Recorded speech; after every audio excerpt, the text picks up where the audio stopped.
Good afternoon, everybody, and welcome back to the Beit Midrash, or the virtual Beit Midrash, as the case may be, since we're on Zoom.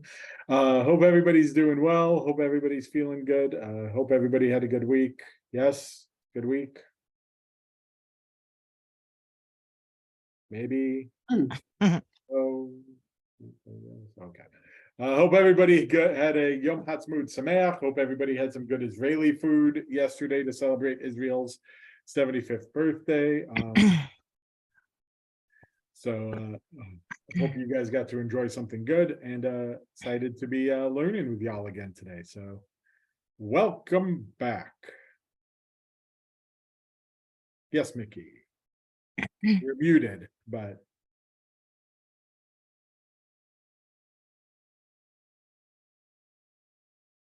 have we decided yet about our summer study? there was just a conversation about that. To summarize briefly, if I may, Margaret, we will continue this class through approximately, let me see, through about June 22nd. And then you guys will be kind of on a summer schedule through the Chagim. And then I believe the inclination is to do a group study of a book called Thinking About God that Margaret can tell you more about. Okay, thank you. At a future time, but sound good? Sounds good. It's on the email that you got, Nikki, that I sent. So for today, welcome back to the world of Hasidut. Thinking about God still allowed in the process. Everybody see the screen? Yes. Yes, okay, just making sure it worked. So we're going to take a look today from a Rebbe called Shemen Hatov, Rabbi Shmuel Shmelki Horowitz of Nicholsburg. One of the interesting things about the Shemen Hatov is he's a former yeshiva student before he decided to join the Hasidic side of things, and started learning with the Maggid of Mezrich and his crowd as well, which means he's a little older than some of the other ones, even just from his date that he was on the older end when he became Hasidic, but was still able to establish a community in the Western Hasidic domain of Nicholsburg. Yes, Margaret. Oh no, I'm sorry. I was actually waving at Barbara, but I did have a question as Hi, well. Barbara, welcome back. Hello.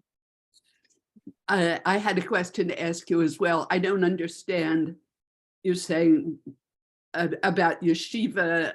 The other rebbes just studied with a rebbe and didn't go to yeshiva, or Yeah, so it kind of, some of the implication is, I think in this context, he and Reb Levi Yitzchak of Berdichev also were studied kind of a traditional yeshiva curriculum originally.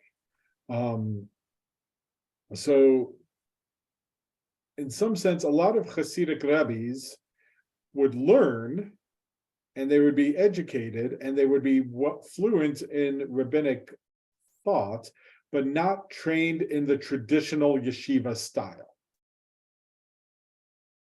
They seem to be trained in smaller circles like under other Hasidic rabbis.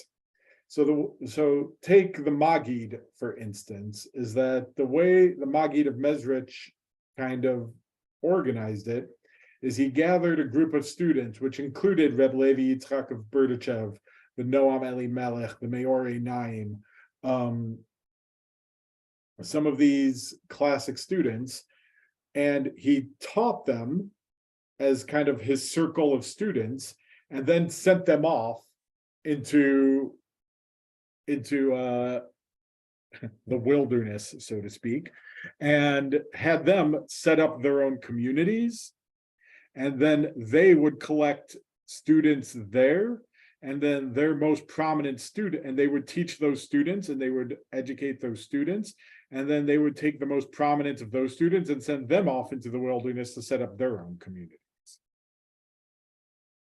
That's kind of how the Hasidic program worked, and part of why it was able to spread so widely in its heyday, because you had students who were bringing a somewhat different kind of Jewish education to far-flung communities that might not have had a traditional rabbi there at the time.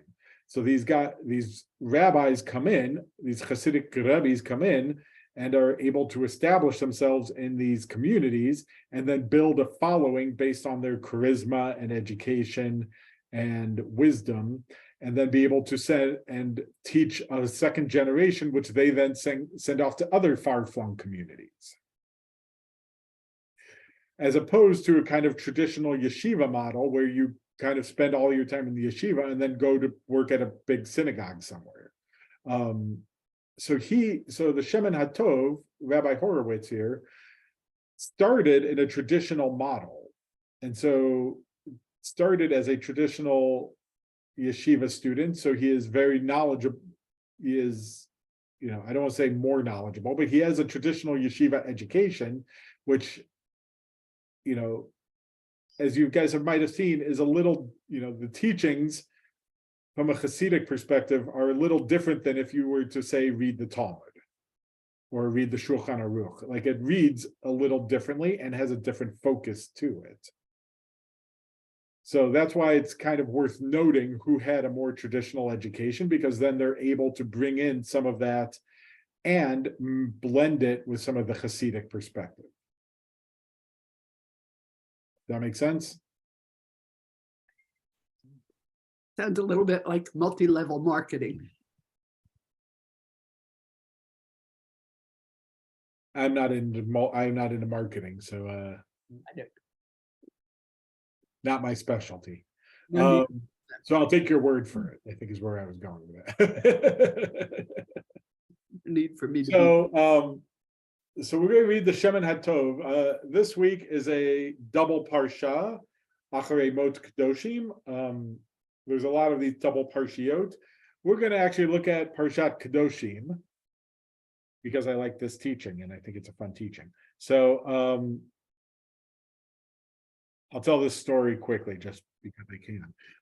I had a teacher in graduate school where he was teaching Midrash. He wanted to teach a class on Midrash and picked a particular collection of Midrash, Pirkei de Rabbi Eliezer, to focus on. And the first day, he's like, why did I pick this text? Because I've always wanted to learn it, and this gives me an excuse to learn it and to teach it at the same time. He's like, that's the advantage of being the teacher, is you get to pick the text. So, why did I pick Parshat Kedoshim to focus on? Because I'm the teacher of the text, so that's what we're going to learn.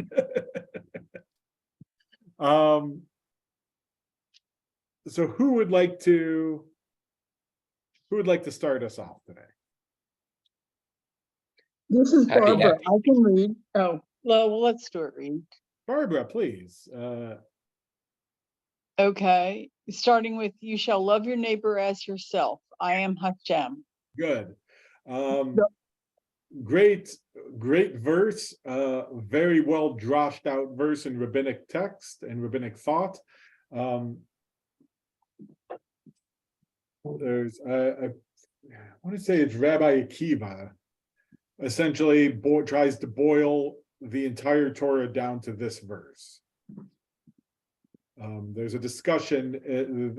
I'm trying to remember the exact text. There's a discussion that goes on, I believe, in one of the collections of Midrash, in which they're arguing about what is the most important verse in the Torah. And this is one of the options that gets thrown out. Actually, I think Rabbi Akiva throws a different one, but it might be Rabbi Yehoshua. In any case, this is thrown out as one of the most important verses in the entire Torah. Yes, Margaret. I think Akiva said that is that which is hateful to you, you should not do to someone. No, that is Hillel who Oh, says that. Sorry, That is the famous story of Hillel and Shammai. on the 1 foot. Does everybody know that story? Yes. Mhm. Okay. Now that one is Hillel who says that in that story. That is, what is hateful unto others, what is hateful unto yourself, do not do unto others. That is the entire Torah. Everything else is commentary. Go and learn it. Great. Yeah. But there's a different later, about 100 years later or so, there's a conversation among some of the early rabbis about what's the most important verse in the Torah, and this is thrown out as one of the potential options. I actually think Rabbi Akiva gives a different verse. I think he talks about that God made man in God's image, and it talks about how beloved, as much as the Torah is beloved, how beloved is it that God let us know that we were created in God's image. I can't remember who throws this one out as an option, but So where y'all is will the have to forgive me for forgetting who said it, but where is the official golden rule stated? I mean, these are all similar, it seems to me, but where does the golden rule itself come from? so the golden rule, I think, I don't even think it's in the New Testament, but I think it's kind of derived from the New Testament. Usually I think it's attributed to Jesus, but I don't think it's actually directly said by Jesus. What you get from Hillel is a negative version of the golden rule, right? What is hateful unto yourself, do not do unto others, which is essentially the same as, do unto others as you would have done onto yourself. That's just the positive formulation. Hillel gives the negative formulation of the same rule. So it seems to be an old concept. I'm not sure who. Does anybody know where the original comes from? I don't offhand. I thought it was Christianity too, myself, the golden rule. Yeah, I don't recall it really being in the New Testament, so I'm not sure where it really came from exactly. I think there are things in the New Testament that approximate that saying, but I don't think it's the direct quote. But Hillel, who, given the time frame, would have been approximately contemporaneous with Jesus, gives the rule just in a negative formulation. Is that the love your neighbor as yourself thing? Now that is what is hateful unto yourself, do not do unto others. Which Yeah, is the same as what do unto others as you would have done unto yourself, just in the right. I think in the New Testament it's just love your neighbor as yourself. I don't remember it being the other way. yeah. Well, that comes directly from Parashat. Mhm. So Can we claim this as being a Jewish origin? I'll say yes. Okay, On whatever authority I have, I'm going to say yes. all right. I- I'll go with you. I just Googled it real quick, and it says that it's in the Gospel of Yeah, it's Matthew. You're right. Matthew. Do to others what you would have them do to you. Clearly, it's been a while since I've read the New Testament, as I don't recall that. So, well, there you go. So, Matthew and Hillel, or I should say Jesus and Hillel, kind of quoting the same principle, just in opposite formulations. So, in any case, you shall love your neighbor as yourself. That in and of itself is kind of an odd formulation, and there's a lot talking about what does that actually mean, and a lot of commentary on it. We're not going to go too deep into that today, other than to say it's a weird, it's grammatically odd in that it has a preposition there that's not usually used with ahava. You would think it would say ve'ahavta et re'echa kmocha. You shall love your neighbor, or there's lots of different ways it could have been formulated. Why is there a lamed? That's an odd grammatical formula. And what does it actually mean to love somebody else as yourself, like yourself? Like, are you supposed to love them as much as yourself? Are you supposed to treat? You could go on for days trying to understand what exactly that means. But we're going to take a slightly different tack. So Barbara, why don't you continue? Because that was a short reading. Okay, excuse me. The holy and wise author of Ora L'Chaim, Rabbi Avraham Chaim of Zlochow, once asked Rabbi Shmuel Shmelka of Nicholsburg, how can we fulfill the mitzvah of you shall love your neighbor as yourself with those who treat us badly? Good. So what's the question? Thank you, Barbara, for reading that, because I want to know the answer to that one. Well, I have a question if no one has an answer. You're not the rabbi. You should be answering the questions with questions. That's my job. But now go ahead. Well, it says, love your neighbor as yourself with those who treat us badly. There are many people in the world who treat themselves badly. And this is undoubtedly not what the guy was thinking of at the same time, but they treat themselves badly, in which case maybe there's a way to develop treating yourself better and your neighbor better, even when they treat you badly. So that's sort of my question. No, yeah, it's an interesting question.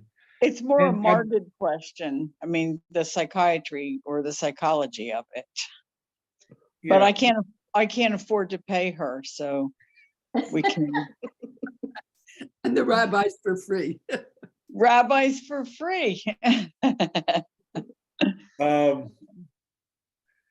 Yeah, no, it's an interesting question.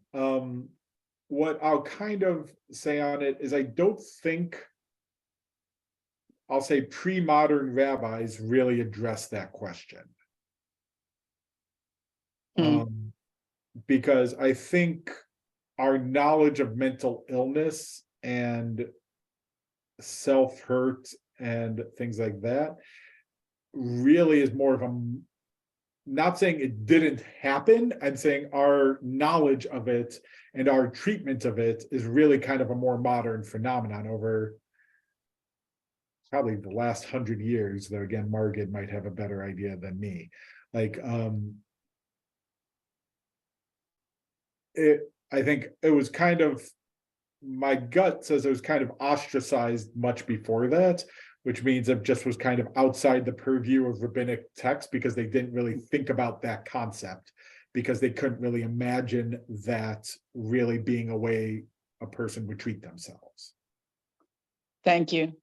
So I don't think they deal with it that way, though I think if you get more modern, as you see more modern rabbis, I think do deal with it with a greater sensitivity and awareness of mental health. Okay. I'll accept that answer because I think it sort of explains or it sort of deals with the fact that there are multiple ways to look at that statement from Rabbi Shmelka. And I agree. The big question is, what do you do about someone who doesn't treat you correctly? How do you show love to them? So, right, and that becomes a it's a very difficult question. Is if somebody is treating you badly and they're not following the golden rule and they're not even following Hillel's rule, are you still under the obligation to love them? And somewhere underlying this is a little bit of a hint that Re'echa, there are some commentaries on it that Re'echa, your neighbor, is really means Re'echa b'mitzvot, your neighbor in mitzvot, that if somebody's not observant of mitzvot, if somebody is outside of mitzvot, if it refers to a non-Jew, you're not obligated in the same way to them. So in that sense, not saying I agree with that, by the way, just saying that Josh is out there. If you look at it that way, if this person is blatantly not observing the mitzvot by treating other people, by treating you badly, are you still halachically obligated to observe ve'afta l'reacha kamocha, that you shall love your neighbor as yourself? Or this is kind of where I think the question's going, is, or perhaps because they're treating you badly, you are now exempt from applying this mitzvah to that particular person. Does that make sense? Yes, but aren't there, you could find philosophers who say that you should shower people with love, and love is the answer to our problems. And the more that someone treats you badly, the more you should shower them with love, hoping that that will correct their behavior and that you will have a relationship. You can have a relationship with them. For a moment, I thought you were quoting John Lennon, but Well, it could be a famous philosopher. all you John need Lennon. is love. Yeah. All you need is anyway. So look, that's I think we're just dealing with the general question. We're going to see the Shemin HaTov's answer here momentarily, but there's a couple different layers to this question, and it depends on how you interpret it. Is this a halachic question? Is the question, am I still halachically obligated to love this person even if they are treating me badly? In which case they are no longer re'echa b'mitzvot, they're no longer my neighbor in mitzvot, and therefore am I now exempt from loving them? Or perhaps the interpretation is, if somebody's treating me badly, am I still obligated to love them? It kind of boils down to a little bit of the same end point, but do I have to love somebody who's awful to me? Or can I kind of just stay?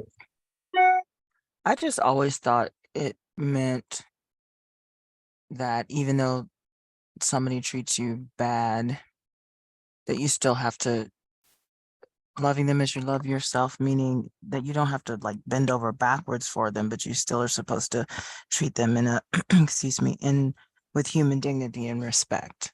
You don't have to deal with them, but you know what I mean?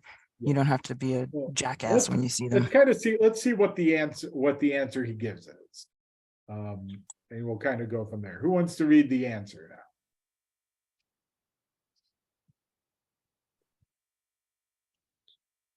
Here, is it beginning with sometimes? Oh, go ahead, Tammy. No, Rabbi Shmuel Shmelki.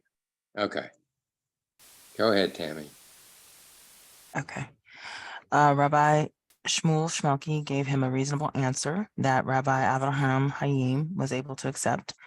Is it not the case that all Jewish souls one?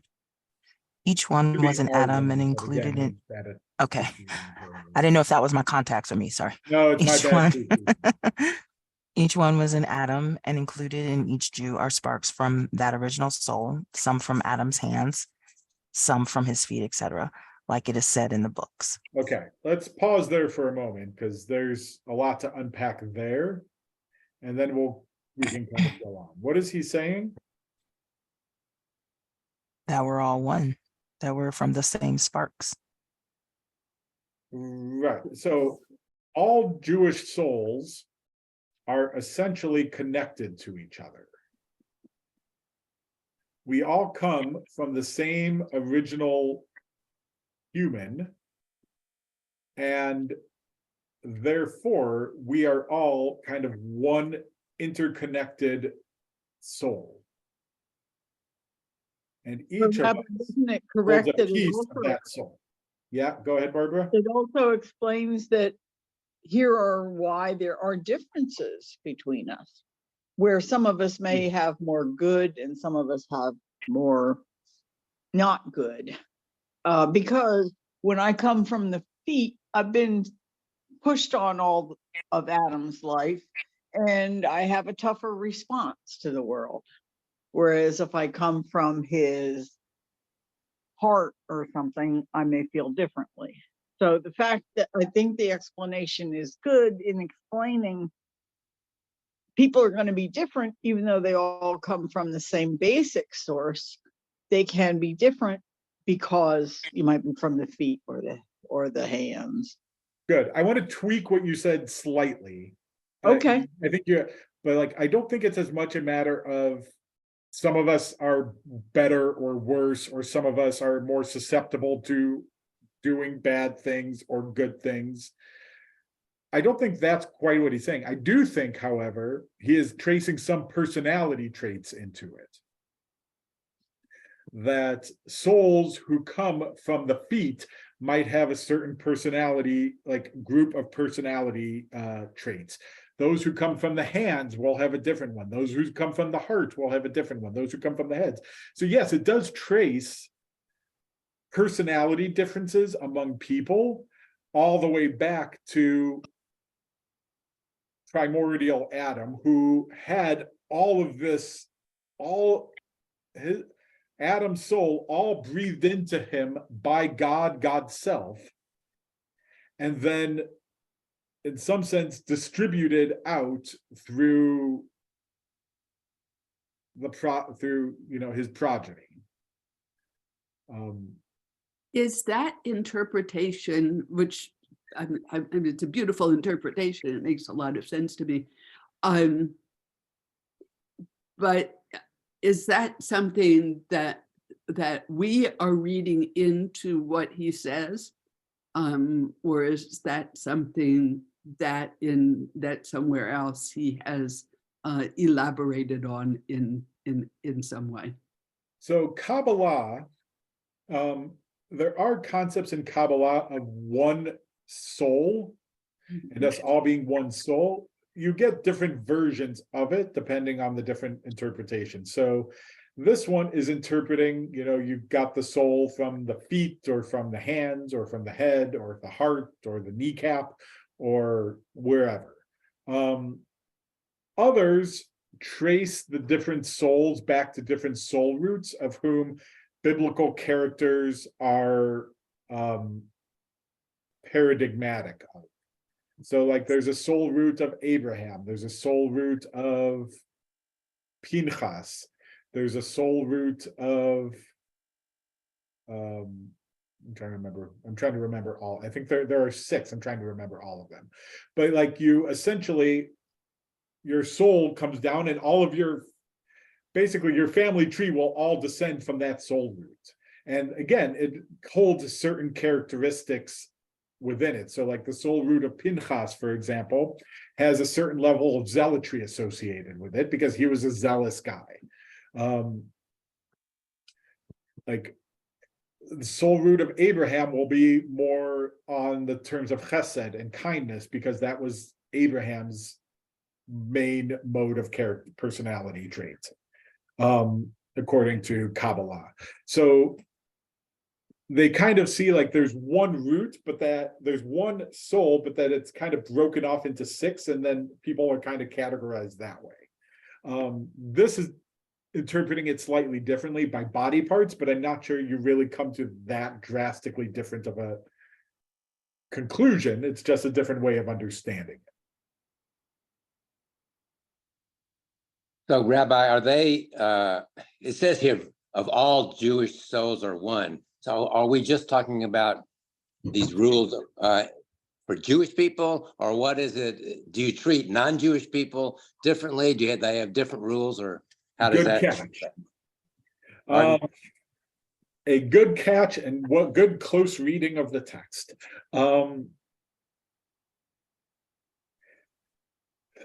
Kabbalah is notoriously particularistic, and really focuses itself primarily on Jews, and kind of thinks of Jews as separate from non-Jews, and in many ways holier than non-Jews.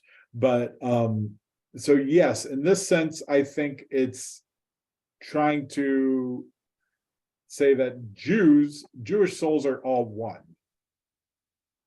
And there's a couple different ways you could read that and understand that. Either that non-Jewish souls come from elsewhere, not really clear where they would come from, and I'm not sure the Kabbalists are particularly interested in answering that question. To be honest, I just don't think it's an interesting question for them. You could also read it in theory that all non-Jews come from one particular part of the body. Doesn't I don't know which one, but you could argue that they all come from the same part of the body, but that all Jewish souls come from the other parts. That would probably be a reasonable Kabbalistic way of understanding the question. Now, on some level, I think they're also reading this as different levels of soul that the Ari, Rabbi Isaac Luria, elaborates. So in Luria's concept, there's actually three levels of the soul. There is the nefesh, which is essentially what animates life. So animals, all animated beings would have a nefesh, including humans, by the way. Humans do have a nefesh. I often get the question, do trees have a nefesh? I'm not really sure Luria would have said yes. I think based on our understanding, we could argue there's no reason they don't. It's just, a different concept, because they do actually move and grow, and there's actually evidence they communicate with each other. And so, you could make this argument as well. The second level, which is a little bit of a higher level, is ruach. Ruach is usually translated as spirit, also can mean wind. Ruach is unique to humans. All humans have a ruach that separates us from the animal kingdom. The third level is neshama. And according to Luria, only Jews have a neshama. And as my teacher, Rav Pinchas Giller, kind of describes it, it is a slow download that begins around age 13 and completes around age 20, 25, something like that. But it is a slow download. Imagine like an old dial-up. And it kind of starts at your bar mitzvah and is like gradually increases and continues absorbing until you reach maturity. Or full maturity, but that is unique to Jews. If you read this text in that light, I think what he's kind of saying is the neshama is all one. And in fact, if you read the Hebrew, halo kol neshamot Yisrael achat hen nishmat adam harishon. He's using the word neshama, which probably implies that's the way he's reading it, is that all Jewish souls, all of us who have a neshama, all have one united, or all come from the same place. Might come from different parts of the body, but it's all coming from the same original neshama.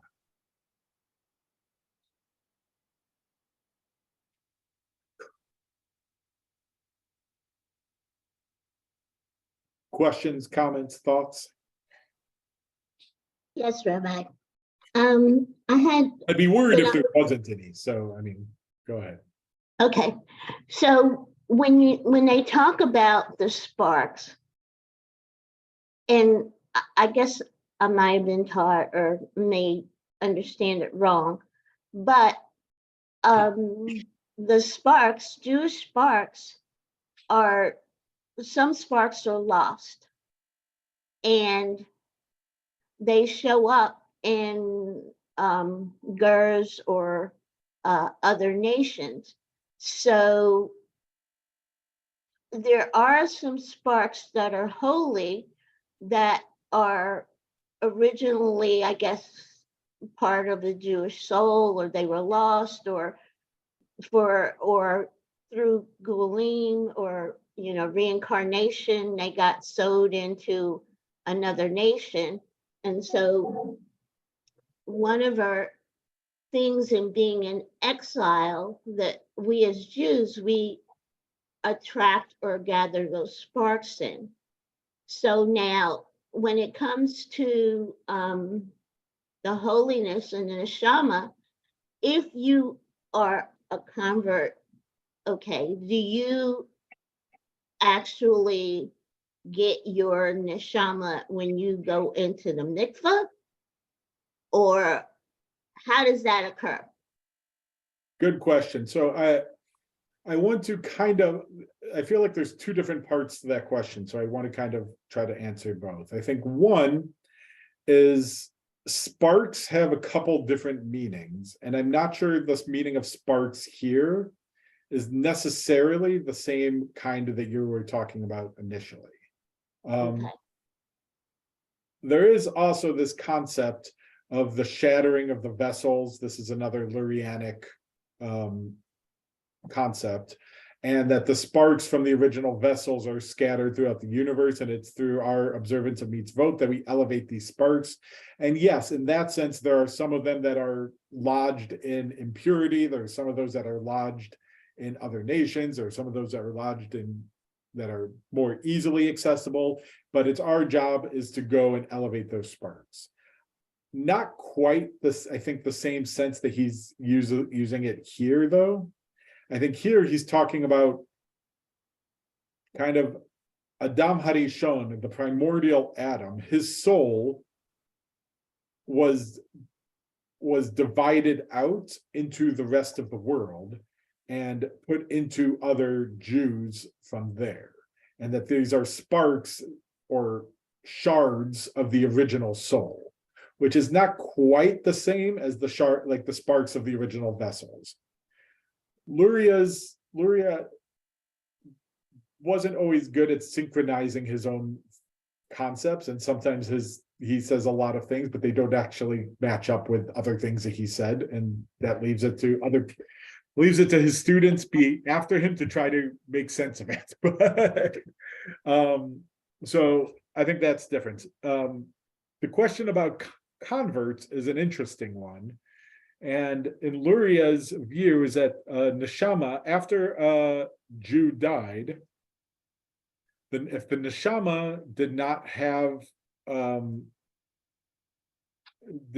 complete its work on this in this world, then it kind of wanders the world and inhabits a non-Jewish soul to be able, a non-Jewish vessel in which to try to complete its work in this world. So conversion for him is semi-reincarnation and semi-wandering spirits who decide to inhabit non-Jewish bodies to help bring them closer to mitzvot and holiness, but also to finish the work that neshama did not get to finish yet. By the way, similarly, Ashkenazi Jews, how do we name our children? After dead people.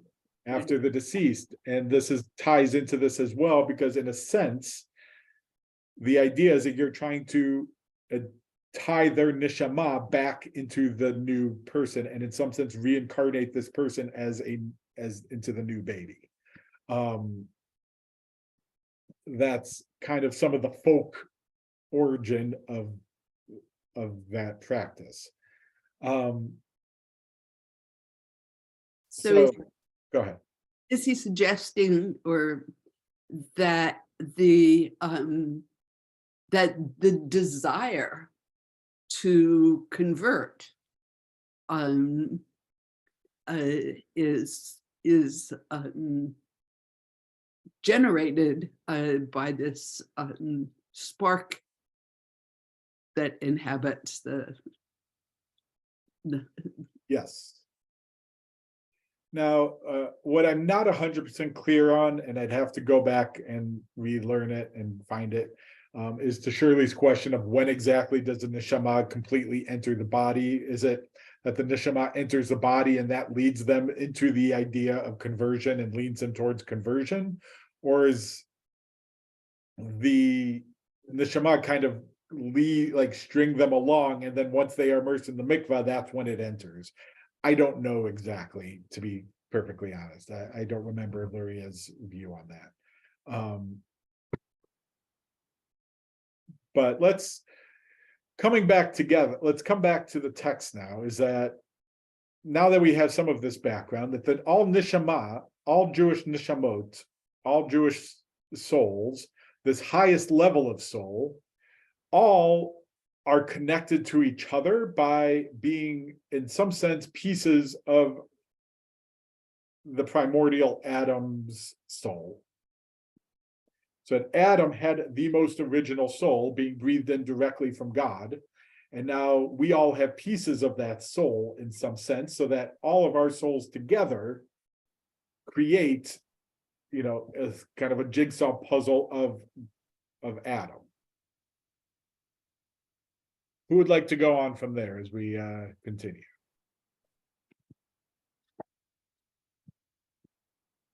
I'll read that.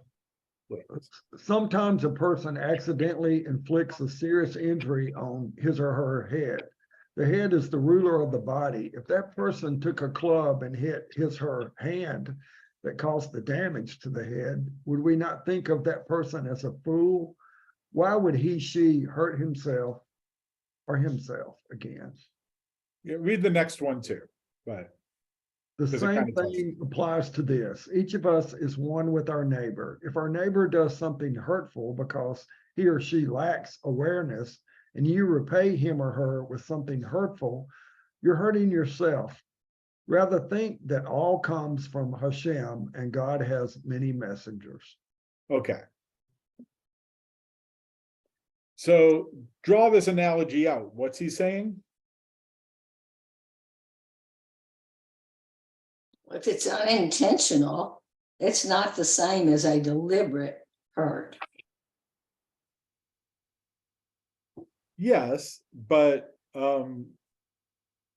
whether the other person's hurting you deliberately or not is not really the question either. Like if somebody's being really nasty to you, maybe they're just being jerks, or maybe they don't realize that they're being as nasty as they really are. Right. But what's his response to this? His response is basically, even if that person, because you're one soul, Jews are one soul, even if that person does hurt you, it would be not suitable for you to retaliate and hurt them back, because what you're doing is you're hurting part of the joint soul. So Right. If we're all one soul, if we're all connected together, then when we start treating each other badly, we're really just hurting ourselves by doing it. And I really like this metaphor. Like I'm thinking, like if I was carrying a book and I dropped like this really heavy book on my foot, I'd be like, ow, that really hurt my foot. Am I going to sit there and like smack my hand because as a punishment for dropping the book? Like now my hand's going to hurt and my foot's going to hurt. Right? And that's kind of the same thing. It's like if somebody's the hand and they're mean to you and they hurt you as the foot, you as the foot now stepping on that hand as a punishment really doesn't help. It really just creates more pain in the world overall.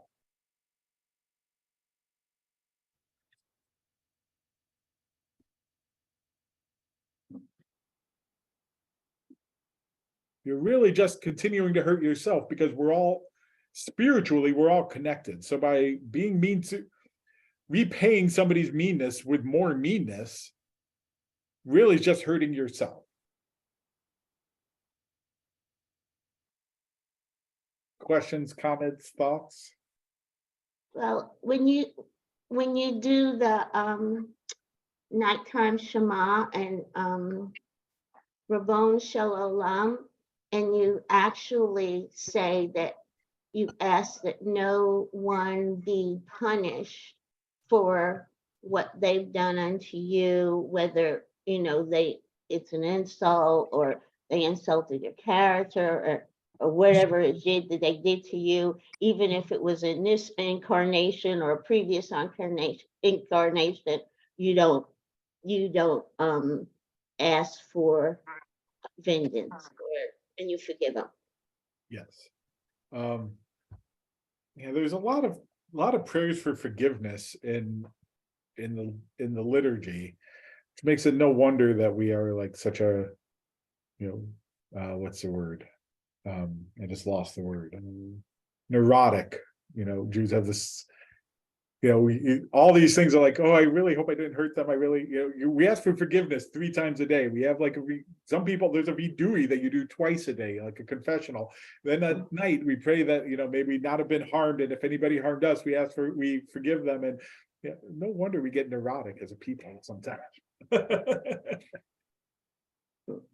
Rabbi, do you think any of this has to do with the Martin Luther King or Gandhi philosophy of nonviolent resistance?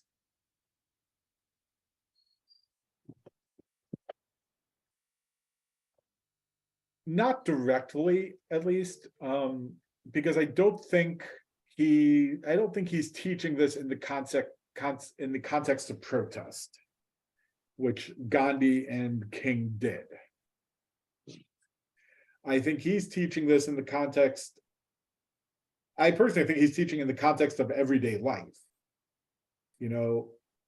Somebody's mean to me, somebody treats me horribly every single day, but I still have to, I still have to love that person like I love myself, because not doing it creates more spiritual damage for myself. Like I'm only hurting myself and the rest of the world by doing it.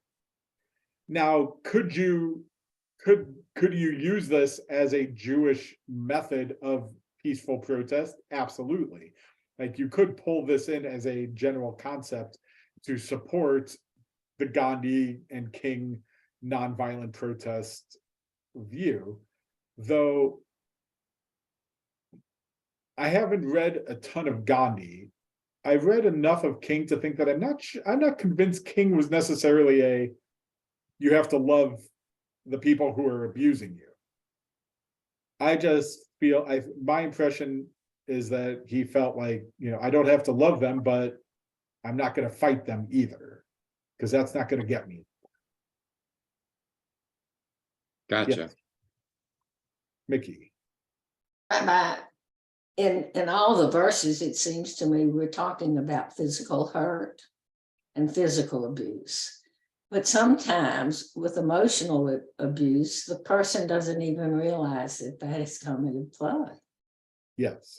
I've been very careful, other than, my bringing up the metaphor, I've been very careful not to say it was physical abuse or not. I've just said they're mean, they're nasty, whatever. And yes, it doesn't have to be physical. It can be physical. It can be emotional. It can be mental. There's lots of ways that people can mistreat each other. But physically when someone has mistreated you. Yes. Don't necessarily know, or that person may not know, if it's an emotional thing. Correct. Though, look, somewhere I think psychologically people do understand that they are not feeling good because of their interaction with this other person.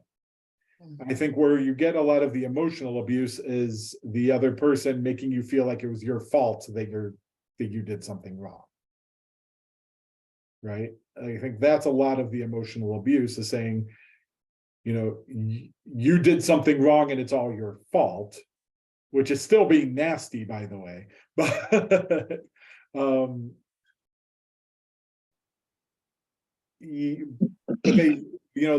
the victim in that sense, in that instance, understands that they feel badly because of the interaction. They're just manipulated into thinking it's all their fault, and that anything that happened is because of themselves. Right? Margaret, were you going to say something? Yeah, I was just thinking about the way in which you talk of this in spiritual terms, and I guess psychology doesn't use the same language. Right.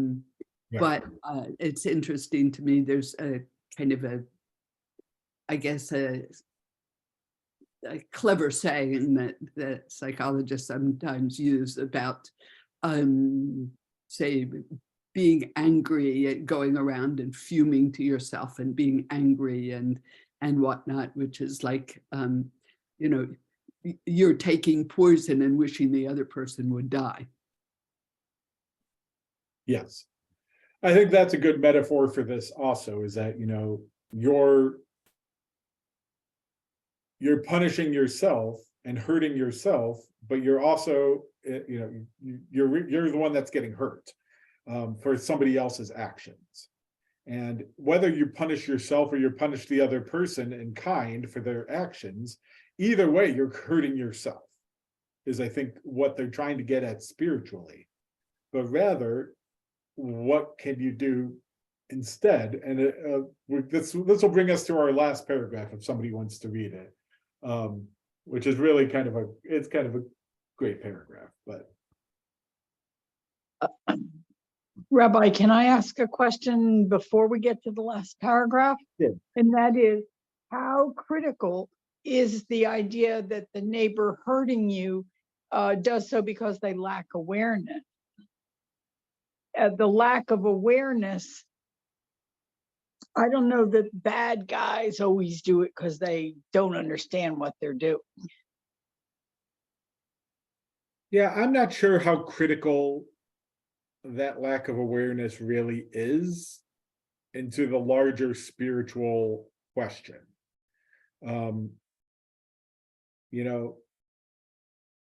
If I intentionally, punch myself in the face, to use this analogy, if I initially punch myself in the face and then, smack my hand as punishment for punching myself in the face, I end up in the same place as if I accidentally did it, right? Like, to use my example before, if I intentionally throw the book down on my foot to hurt it, and then smack my hand for doing it, I'm in the same place as if I accidentally dropped the book on my foot and then smacked my hand for doing it, right? Like, you end up in the same place either way, and either way, you're hurting each other. You're hurting yourself by doing it either way. Right, okay. So I'm not sure, he does say, that it's out of a lack of awareness. I'm not sure that awareness is really the motivating factor. And I'm not really sure it affects spiritually the outcome all that much for this. Thank you. Who would like to read the last paragraph? Rabbi Avraham Chaim. I'll read it and then ask a question. Please. Rabbi Avraham Chaim asked Rabbi Shmuel Shmelki again, if you see a person doing something wicked before the omnipresent, how is it possible to love that person?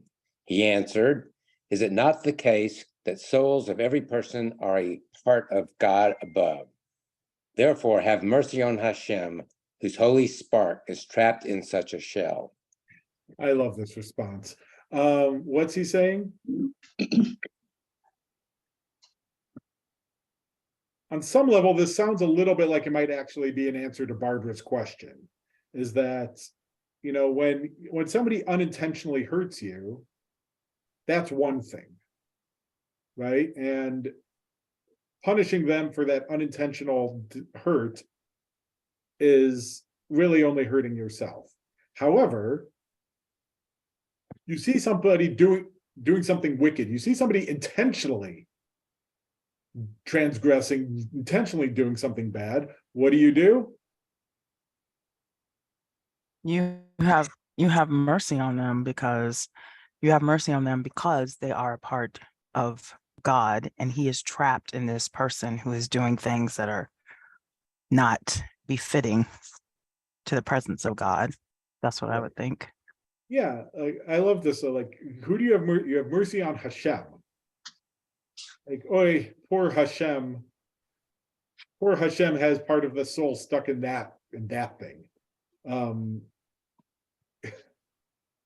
You know, a lot of what we've talked about, although nobody's mentioned the word forgiveness, but if you just think about what we're talking about, a lot of this is about forgiveness. And I think in the past we talked about how when you forgive someone, you're actually doing it for yourself, not for them. And you're trying to heal yourself. So it just seems like that's the concept that we've been talking about today. Yeah, except the word forgiveness doesn't even come up. And I'm not sure he's talking about forgiveness. I think what he's talking about is you see somebody who's really being an awful human being. What are you supposed to do about it? And he says, first, you don't treat them the way that they're treating other people or you. You can't do that. It doesn't say you have to forgive them. It just says you can't be mean back to them. That doesn't actually help anything. All that does is create like spiritual damage. You don't have to forgive them for their awful behavior. You just have to not be mean back to them. And then if it's really intentional, again, he doesn't say you have to forgive them. He just says you have to have mercy on Hashem. Like, you still have to be decent to them because you have to recognize that this is still a holy soul. This is still a holy person.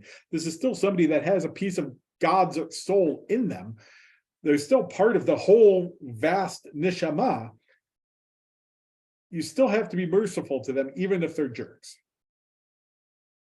I'm Yes. sorry, I don't get it. This is Barbara. I don't get it. If God is in charge, if God's soul is an important part of this person, why did God let them steal all the money from my account? Great. My answer to this question, Free will. you Is have what? Free a will. piece of God's soul in you, and you have the free choice to decide to not listen to it. God gives you the option. You have free will. God gives you the options and the choices and can tell you, God tells you, I want you to follow my mitzvot. I want you to be a good person. I want you to listen to the soul. You have the choice to say, I'm not going to, and to do awful things. But I'd rather maintain my relationship with God than my relationship with this neighbor or person that stole everything from me. Great. And you That can do that. But what God wants you to do is God's not saying you have to be good friends with them. You just have to not be mean back to them. You have to still treat them with a level of respect and mercy, despite what they've done. Mickey had her hand up originally. So I guess my question is, do we have a responsibility to make that person aware of what they've done? Now, what you're speaking of is something that's so very obvious, that they kill somebody. But under other circumstances, aren't we also responsible to call that to their attention? yes, he doesn't really tackle it here, but yes. There is a whole there is a whole series of halacha around tochacha and rebuke. And when you see somebody doing something wrong, what are your halachic obligations to inform them of what they're doing wrong? And when do you tell them? How do you tell them? When do you not say anything? There's a whole group of halachot around that concept. Margaret? I was going to reply to Barbara's remark. And it seems to me that what this is saying, she says she would rather have a relationship with God. It seems to me that what this is saying is that this is a part of your relationship with God, and by treating this person or failing to treat this person in a mean way, you are in fact treating God well by honoring God's spark. Right, exactly. That, yes, this person might have done awful things, but that you honor God and you maintain your relationship with God by acknowledging that as awful as this person is, there's still a human being who has a piece of God's soul within them. And have mercy on them, because have mercy on Hashem, whose holy spark is trapped in such a shell, on such a vessel that has to that is treating the spark in this way.